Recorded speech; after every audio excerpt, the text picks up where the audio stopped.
Bienvenidos a mi canal. En este vídeo os voy a hablar de las guerras del opio. En el siglo XIX, Gran Bretaña colonizaba activamente Asia y era la mayor potencia comercial de la época. Sin embargo, la creciente producción requería nuevos mercados. Parecería que la India sería capaz de satisfacer las necesidades de Londres, pero en Londres fueron mucho más ambiciosos y los británicos dirigieron su atención a China.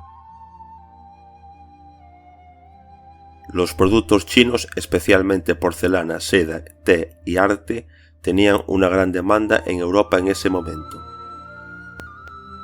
Al mismo tiempo, Pekín era muy estricto con los comerciantes extranjeros.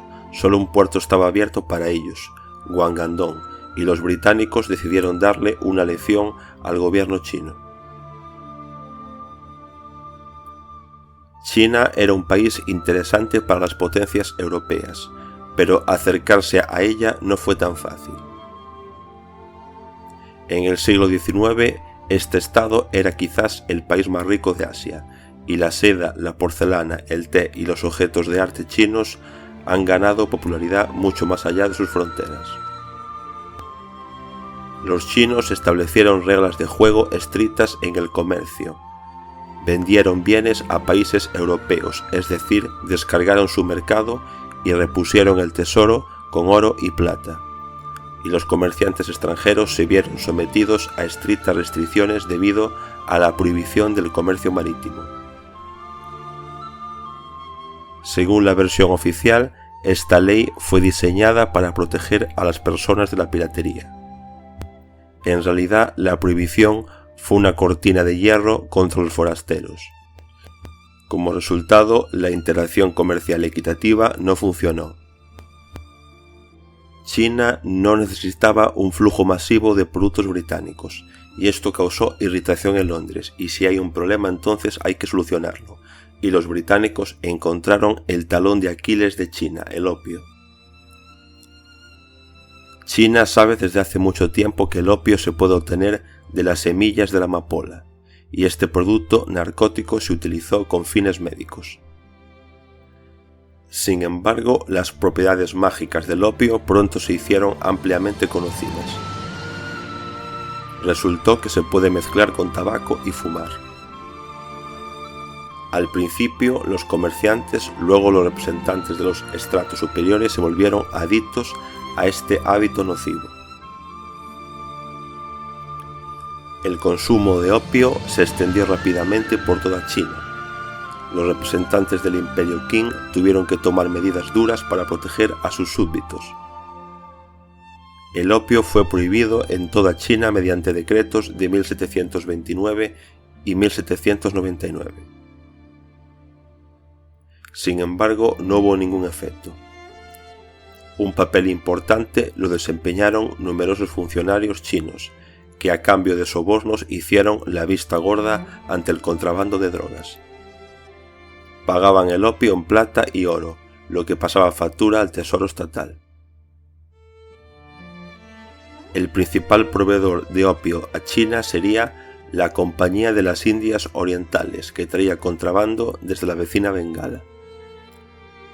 El gobierno británico actuó como la eminencia gris que esperaba lograr ciertos objetivos a través de su talón de Aquiles, obtener ganancias del mercado local, y el opio era ideal para esto. En tan solo unas pocas décadas, la cantidad de opio traficado ilegalmente en China aumentó de 2 toneladas por año a la impresionante cifra de 2000 toneladas. En la década de 1830, no solo las personas ricas eran clientes habituales de los establecimientos para fumadores. Incluso la gente común se volvió adicta a la droga y gastó hasta el último dinero en ella. Cuanto más consumía opio el pueblo chino, más dinero entraba en el tesoro del Imperio Británico.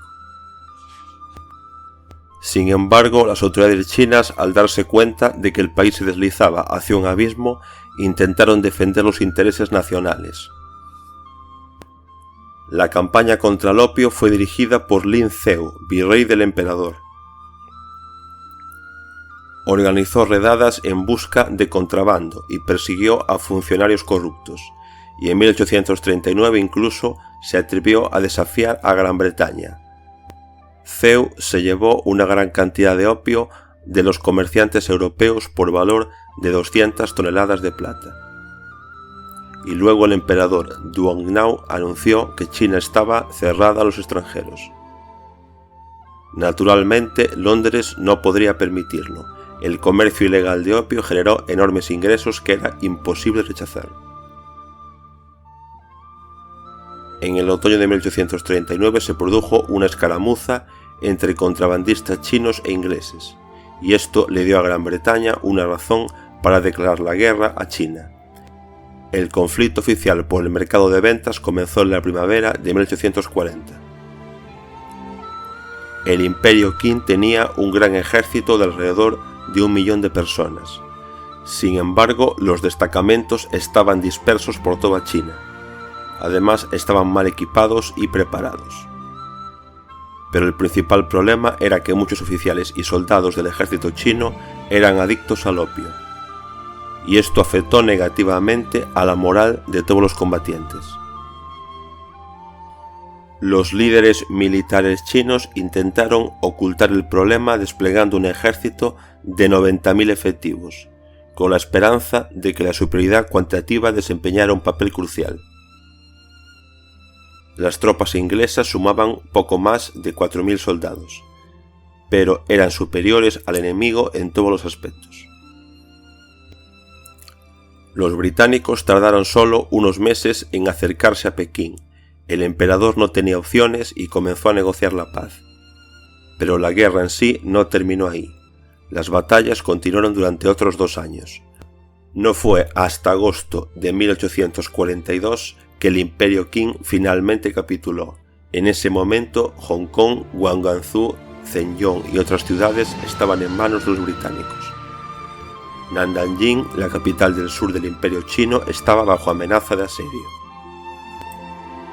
El 29 de agosto de 1842, Gran Bretaña y China firmaron el Tratado de Nanjing. Según sus condiciones, el Imperio Chino pagó una indemnización sustancial, entregó Hong Kong a los británicos y permitió a los comerciantes entrar en 5 puertos: Guangzhou, Shanghái, Fuzhou, Ningbo y Xiamen. Y el Imperio Qing comenzó un lento descenso hacia una era de malestar y muerte masiva, debido a la guerra civil, así como a la adicción al opio. Pasaron varios años y los británicos empezaron a dudar de los términos del Tratado de Nanjing. Los europeos decidieron que era necesario revisar el acuerdo añadiendo varios puntos, por ejemplo, el acceso a los puertos fluviales, lo que abriría el interior de China a los británicos. Gran Bretaña no pudo iniciar una guerra a mediados de la década de 1850. Los británicos, al igual que sus aliados franceses, estaban en ese momento librando la guerra de Crimea con Rusia. Después de la derrota en la Primera Guerra del Opio, China se vio afectada por una ola de protestas populares. Y en 1850 estalló el levantamiento de Taiping. No solo los británicos y los franceses, sino también los estadounidenses decidieron aprovechar la crisis en China. Las potencias mundiales exigieron mayores derechos para los comerciantes, el establecimiento de embajadas en Pekín y al mismo tiempo permiso oficial para comerciar con opio. Naturalmente China no estuvo de acuerdo con esto. Después del final de la guerra de Crimea, los británicos se hicieron cargo del problema chino. Necesitaban una razón para declarar la guerra. Y en el otoño de 1856 la encontraron. Los chinos detuvieron un barco de contrabando británico. Gran Bretaña exigió la liberación de sus súbditos y del barco, pero fue rechazada. Así comenzó la Segunda Guerra del Opio. Los británicos atacaron el puerto de Guangzhou y varias otras ciudades. Pronto se les unieron los estadounidenses y los franceses. Sin embargo, esta vez el ejército chino intentó organizar la defensa de su territorio. Un ejército de 200.000 personas ofreció una resistencia desesperada, pero aún así los soldados ingleses y franceses eran más fuertes. En 1858 se firmaron los tratados de Tangín, según los cuales los extranjeros recibían puertos fluviales y también podían abrir embajadas en Pekín. Pero la guerra no acabó ahí, ya que los tratados debían ser ratificados en la capital del Imperio chino, y los chinos retrasaron este momento de todas las formas posibles. El Imperio ruso también intervino en el conflicto persiguiendo sus propios intereses. Se concluyó el Tratado de Aigún, que implicó la transferencia a Rusia de la margen izquierda del Amur y al mismo tiempo de la región de Ussuri. Mientras tanto, los europeos aplastaron las fuerzas chinas y pronto lograron tomar los fuertes estratégicamente importantes de Dagu. En el otoño de 1860, los europeos saquearon el palacio imperial de Yanmalguayán. En ese momento el ejército chino ya estaba completamente desmoralizado. A finales de octubre de 1860, las partes firmaron el Tratado de Pekín. El Imperio Qing pagó una indemnización sustancial a los vencedores por segunda vez y también abrió la ciudad de Tianjin a los extranjeros. Lo más humillante para el Imperio chino fue que ahora las potencias extranjeras podían utilizar a los chinos como mano de obra en sus otras colonias. Además, Gran Bretaña recibió la parte sur de la península de Kowloon. La derrota en la Segunda Guerra del Opio tuvo un profundo impacto en China. La economía colapsada, las guerras civiles en curso y la afluencia de extranjeros crearon una poderosa crisis en el país, y esto se vio agravado por la adicción de un gran número de chinos al opio.